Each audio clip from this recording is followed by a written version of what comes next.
Hi, my name is Kay and welcome to a new video of the Stronghold system.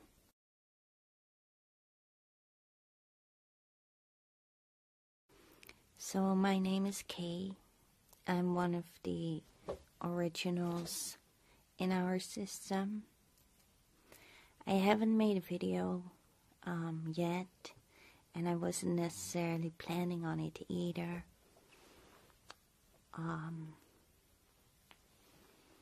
But since a lot of people have been updating videos on how they got diagnosed with DID, I thought I made a video myself on how I got diagnosed with DID, and with that my system got diagnosed with DID as well.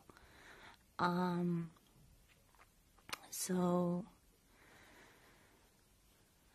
first of all, I want to explain how I noticed that I had DID. So as a child, we were unaware that anything else was going on than with other people. We knew people said we stared out of the windows a lot and lost our concentration easily. Also in playtime,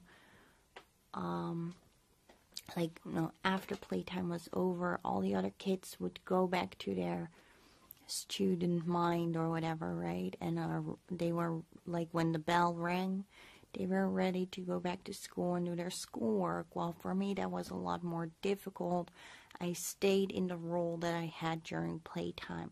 So if we played mother and father, or I played the teacher, for example, then I came back in the classroom as the teacher or as the mom or dad in the play. So I knew that this was talked about with my parents and kind of stuff, but I didn't really realize it stood out from other children. And the looking out of the window and stuff, I think that was just associating. I also sat on the teacher's lap until I was like 12 years old, which also really was not okay, apparently. So as a child, there were moments where I've heard the altars, or I've seen the altars, where I've had playtime with the altars, where they have comforted me, especially Esther comforted me as a child. When I got a little bit older, I don't know if this happened regularly, I don't hope so, but I have a memory of the first time I ran away from home, and I was out in the body, but someone was yelling in my head to get out, and then someone else was yelling to grab the stuffies, and someone else said we need a blanket, and another person said, like, please take the pillow as well. So I put all that stuff together by what they were yelling in my head, and then we ran away from home. It only lasted like 2 hours, and then they found us, and we got in a lot of trouble, of course. But it's a very specific memory that they all yelled at me that I had to grab their stuff. But then after that, you know, I didn't forget. I just didn't pay attention. And neither did they, I think. Maybe, I don't know. So in early adulthood, because I was very, very young when I got married, I met a lovely man, and we decided to get married. So we made the decidement, yes, we decided we're going to get married. What I didn't expect, weirdly enough maybe, was that he would later on also propose to me. Because we already had agreed we would get married. And I didn't think I deserved anything special or whatever. I was just glad there was some guy in this world that wanted me because, well, reasons. So he proposed to me, and then after that, I went to my own home. I guess we kind of had a crash, like a breakdown moment. So in that moment, I think it was the first time that I saw Esther. It really scared me. I also saw Amy. That scared me even more. And basically, Amy was saying something like, I don't want you to get married. And Esther said, but this is the only way we're going to keep safe. So you have to get married, and you don't need us anymore because now you have a husband that can take care of you. So we will go away. And I was like, okay. I didn't really know any better. I had no idea that they were people alters, that we had this dissociative identity disorder. I had no idea that something was wrong. I just felt lucky that I could get married and that I had found such an awesome guy. So we got married in 2007 and we got divorced in 2012. After we got divorced, so during my marriage, everything was fine, basically. Little Emma, I think, she was present a lot. Like in Dutch, she speaks in her own little language. My ex-husband speaks that language as well. He still texts me in Emma language. So she was definitely there a lot. But the need to take over maybe was less, and everyone behaved, respected the marriage I was in. So in 2012 we got divorced, and after that the floodgates basically opened. I didn't host anymore. I think Sar took over from me then, because just as I never expected a proposal, I also never expected a divorce. See, this is a big problem in relationships in my life. I always tell myself, as long as it doesn't get as bad as my parents, nothing is wrong. Like nothing you can't work through. And that might even be true to a certain extent. But my partner, and most of my partners, they have a completely different worldview. Like, if we come even close to what my parents looked like, fighting-wise, they don't ever want to see me again. Where I'm like, this is not a fight, we're having an argument. So yeah, anyway. So I guess we had a lot of fights maybe in our marriage. I don't really know, maybe not. But we got divorced, and I moved out. I lived on my own. Maybe I was co-hosting with Sar. I don't know. It's a blurry period of my life, obviously. So what I do know is that we went to the government and we said, like, listen, we have a little baby. We just got divorced. We need a job as soon as possible. Can you provide anything for us? And this guy, he was so friendly. I was still standing. He was like, ma'am, sit down. Would you like some coffee or tea? And I was like, no, I need a job. I need to provide for my kid.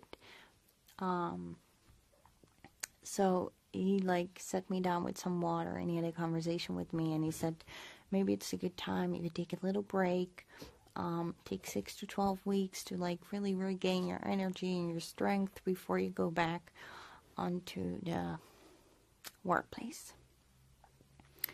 So I was very surprised by this, and they gave me a temporary income, and that's my kitten going crazy, and they sent me to a reintegration project where I could learn about going back to work.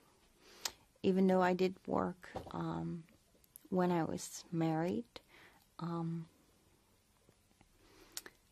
after I gave birth, I kind of had to quit working. So giving birth was a very significant moment in my life.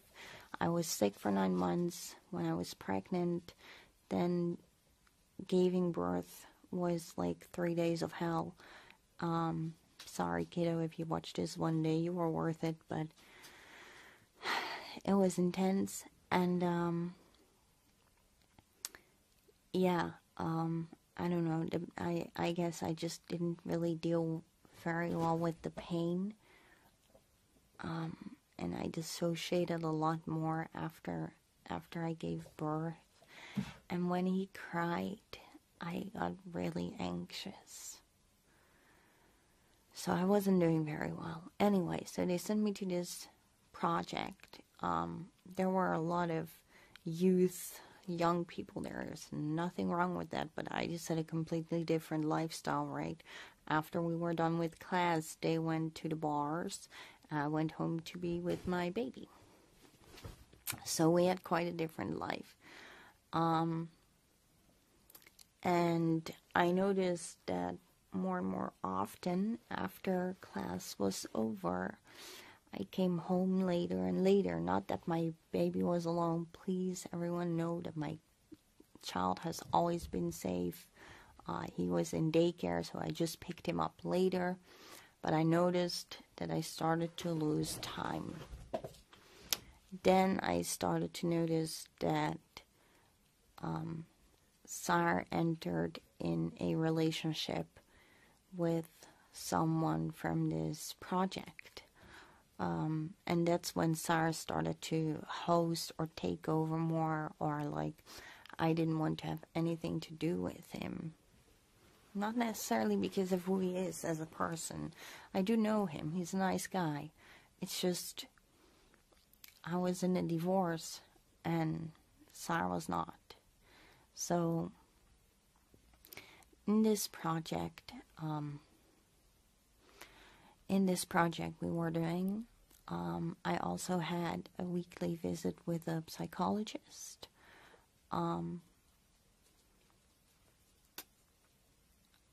I talked with her there about losing time, and I told her that I had read about losing time, and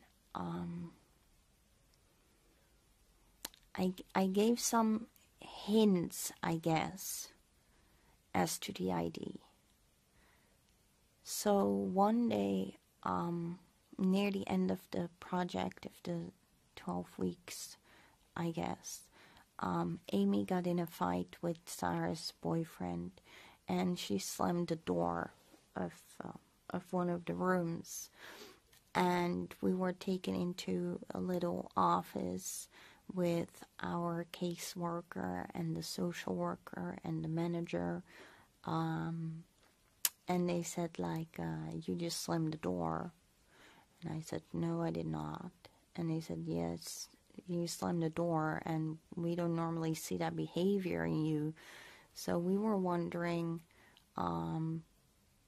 what is going on. And then I started to freak out, I guess. So Amy took over, and they asked questions like, do you know which year it is? Do you know